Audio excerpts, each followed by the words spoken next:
Krásny letný deň, priatelia.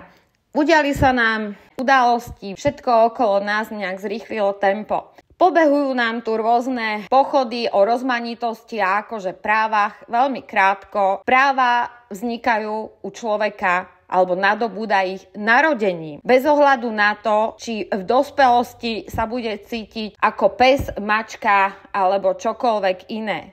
Problém je v tom, že právo nie je to, čo ten druhý stále musí, hoci má to isté ako ten prvý. Ďalšia vec, za dobrotu na žobrotu. My dodávame Ukrajine elektrínu, zrejme gratis, akože ináč, lebo však pomáhame a pomáhame nevraždiacimi zbraňami a pomáhame tým, že sa skladáme, pomáhame tým, že to tu živíme, lebo však máme medzinárodnú zmluvu a my musíme.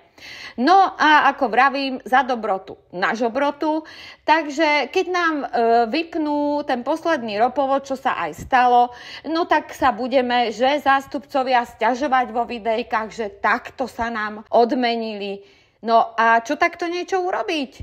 Zastaviť dodávky elektriny, používať ich pre nás, zastaviť všetky tie zdroje, ktoré tam bežia a prúdia, a my tu budeme mať zvyšované dane, veď už sa tu šíria všelijaké návrhy, možno, že už aj potichu sa to schvaľuje, lebo však Európska únia potrebuje teda byrokracia stále viac a viac a viac. Budú sa zdaňovať prevody, ale hotovosť nesmie byť, lebo CBDC, však iné nám nakoniec neostane ako tá hotovosť a už neviem, či si budeme mince raziť sami, alebo si budeme, kresliť obrázky, aby sme medzi sebou vedeli vôbec niečo robiť. Za ďalšie, tie dane z nehnuteľnosti plánované kade-tade po svete, lebo vlastniť, to je problém, lebo človek by mohol byť aj slobodný, že? Náhodou omylom. Vykrikujeme tu, Národná banka, ďalší bod programu, potrebujeme 1 milión ľudí, aby sme uživili dôchodcov. Prosím vás pekne, nerobte si srandu, veď dôchodcovia robia, kým neumrú, pomaly už všetci, pretože z tých dôchodkov sa vyžiť nedá. Ďalšia vec, to sú tí utečenci, za ktorých máme platiť 20 000. Na to budeme mať? A to sú tých 1 milión, ktorí sem prídu zachraňovať našich dôchodcov. Nesrandujte. Dovlečeme sa 1 milión ľudí, však vidť príklady za 10 rokov, 15 rokov v západnej vyspelej civilizácii. Čože tam takého úžasného pre tých dôchodcov a príjem štátnych rozpočtov predviedli. Áno, veľký úbytok, však to je, keby ste splachovali. A toto, okrem toho, máme ešte platiť Európsku úniu, však sme čistý pláca od budúceho roku. No, pekná perspektíva. Takže, vážení volení zástupcovia, keď chceme 1 milión ľudí, aby sme pozdvihli hospodárstvo, no tak máme takýto návrh pre vás.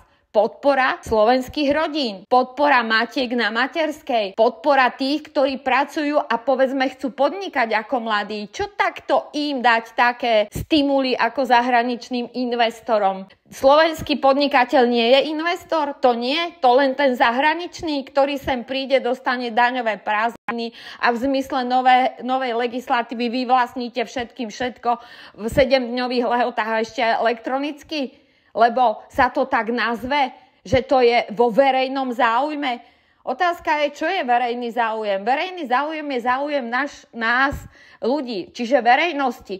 A ja vám tak poviem, že môj záujem je, aby moje deti, ďalšie generácie mala možnosť byť tvorivá, zarobiť si na seba, keď robí, a aby o to neprišla ďalšími legislatívnymi nezmyslami, ktoré tak na bežiacom páse sa prijímajú tejto vyspelej, západnej, hodnotovej civilizácii. Máme tu 4 možnosti, ako veci zlepšiť. Čo vy na to, naši volení zástupcovia? Videjka, tlačovečky, sťažovanie sa na progresívcov. Toto nás nejakým spôsobom spasí. Prosím vás, prestaňte sa s nimi už zaoberať. Skúste sa zaoberať už konečne problémami a tými možnosťami, ktoré máme a hlavne našou vôľou.